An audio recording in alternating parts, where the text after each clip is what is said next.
Hi everyone, this is Sean McGuire from New Vision Counseling and Consulting and my good buddy Kevon Owen from the one and only Owen Clinic. It says on my shirt. It says it on the shirt.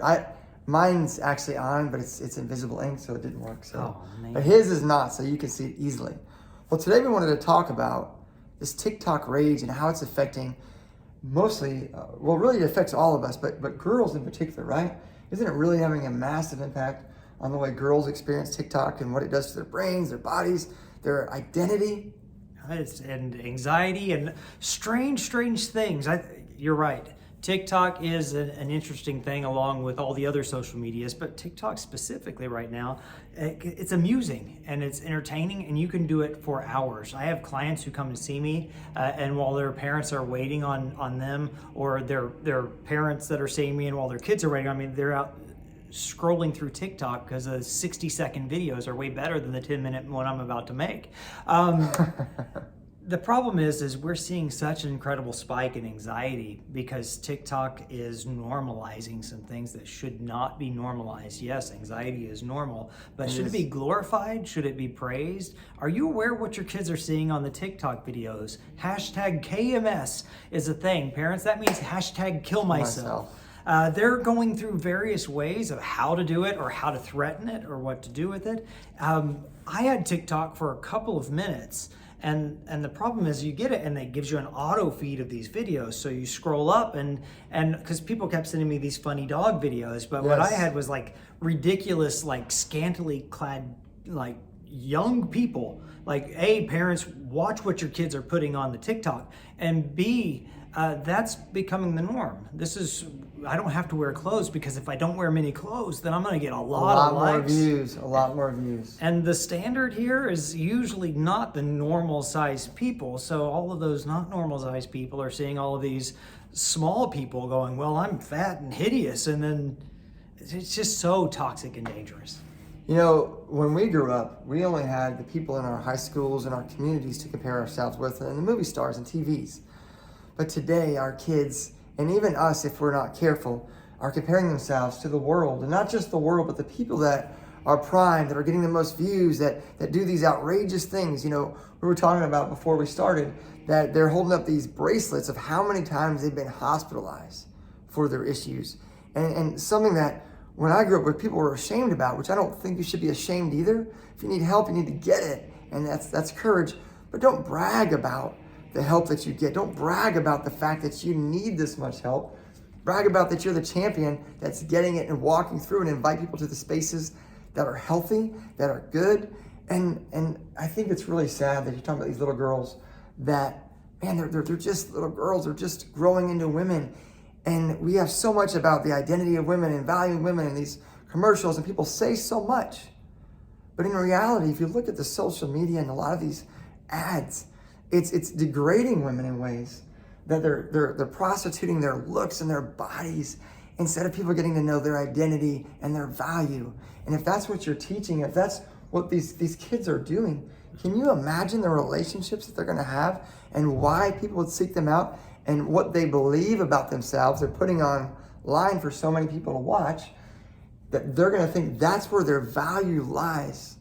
And what happens when that stops working? Not that it would ever work, but there is that period of illusion where you think a relationship's working until the fictitious elements that it was built upon start to crumble in the reality of everyday life. My tight pants went viral on TikTok. That's not true. It's crazy. But developmentally, did you know that kids right now are so incredibly desperate for approval? And TikTok and social media offers what we would call meta approval, because if you hashtag the right thing, hashtag KMS, and they get a ton of likes from other kids who are desperately searching for approval, that's validating, that's hitting all sorts of things that we're not wanting to see praised. That's something that we would, that's an actual issue people dealing with depression and suicide. Not something to cheer for. Kids who are so desperate for an identity that they're going for, well, my identity must be my sexuality. No, your sexuality is something different, but man, I can get a ton of likes and follows if I hashtag the right thing, if I do a video glorifying the right thing. But this isn't true connection. This isn't true approval. This is, it's less than. And so know what your kids are doing, know what they're looking at, what they're viewing, and be aware. One of the questions I ask in my intake when I get a teenager is, how much time are you spending on TikTok, on Snapchat, on Instagram? Because I want to know what I'm competing against, because I get an hour, TikTok gets hours and hours and hours and every day. Every day. And you know, even in your home, what I've realized is when you take away the phone, and here's the reality, you won't have to ever take it away, because if you're raising kids, 99.99% of all kids are going to do something that is going to break a rule, a norm that you have in your home and need a consequence. And so by their own choices, at some point, they're going to give you these phones. If you have it away a week, 2 weeks, you'll start to see some withdrawal symptoms. Yeah. But here's the flip. At some point, for most people, there's a flip, and you start to see a real person again. You could get them a flip phone. There's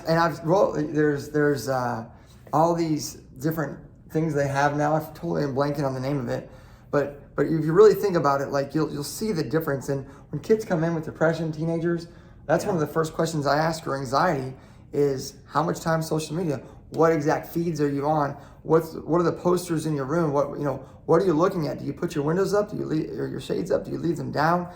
Because really, it changes the way we think, the way we see the world, and the way we feel about ourselves. And mom and dad, we have enough competition to start with. Let's be really aware and in tune with what our kids need, and not just taking away a phone, but giving other options to build a family and a life that they want to be a part of and connect to. And it may take a while, but man, a lifetime of suffering is not even comparable to a season of hardship that leads to a lifetime of opportunity, relationship, and your kids get to grow up in. Something happened in 2007. Did you know that? Something Facebook? happened in 2007, the iPhone. Yeah, that's iPhone happened in 2007, and we have seen unparalleled spikes in depression and anxiety and in suicide.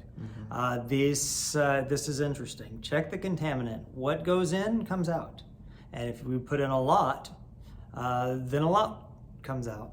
And so, yeah, be aware of the fact that your kids have stuff.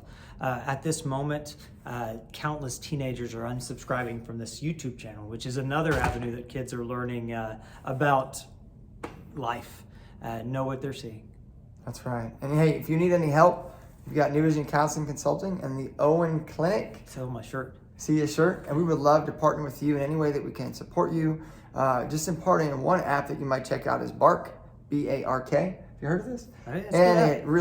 It supposedly ciphers through, we have it as for our kids, but it ciphers through all the different technologies, and it even can pick up per their algorithms if they're texting about suicide and other things. Now, no app is perfect, but just find something that can help you succeed in loving your kids and parenting them well.